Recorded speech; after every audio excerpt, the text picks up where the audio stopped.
privilege of hearing the Oak Ridge Boys in Branson, thank you, in Branson, Missouri, and they let the crowd know that their fame and fortune was primarily because of the song Dallas Frazier wrote.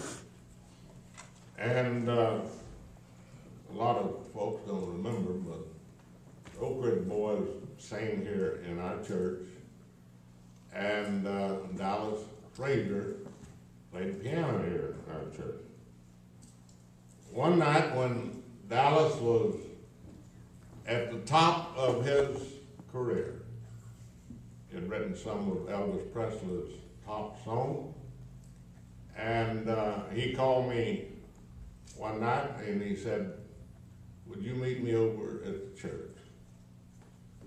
Came over and sat right over on the side. The platform was a little different then. I remember how it was raining, lightning, stormy night. We sat here on this platform nearly all night long. And he said, "I have been blessed with success that people could dream of, but I'm so empty. Is this all that there is to life?" And we sat here nearly all night long discussing the fact that God's got a purpose for us, and this is not all there is to life, is accumulating wealth or fame or fortune. Dallas went on to become a Nazarene pastor for, we had a long talk yesterday, of course we were with him in Nashville. But he was a pastor of Nazarene Church for about 9 years. And he now is just writing and traveling and singing and living off the royalties of 100 and something of his songs that made the chart. But he said whenever he wrote Elvira, he had started from the opera home, and he was going down a road, stopped at a stop sign and looked up, and the street was Elvira.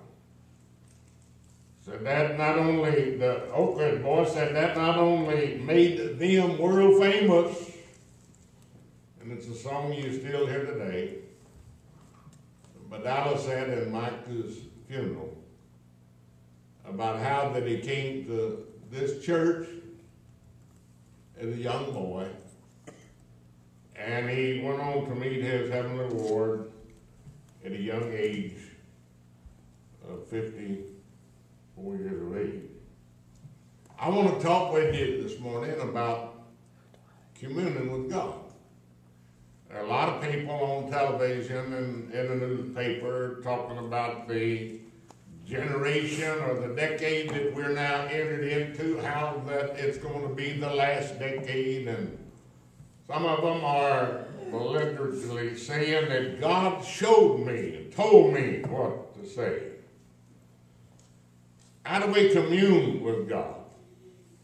Pat Robinson made another idiotic statement. Now, don't get upset with me because I'm plain spoken. I've been here 50 years, and I'm not a reed shaking in the wind.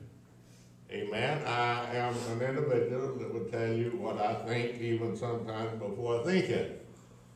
But Pat Robinson made a very stupid statement, along with many more that he had made, that Haiti is under a curse because 200 years ago they made a covenant with the devil.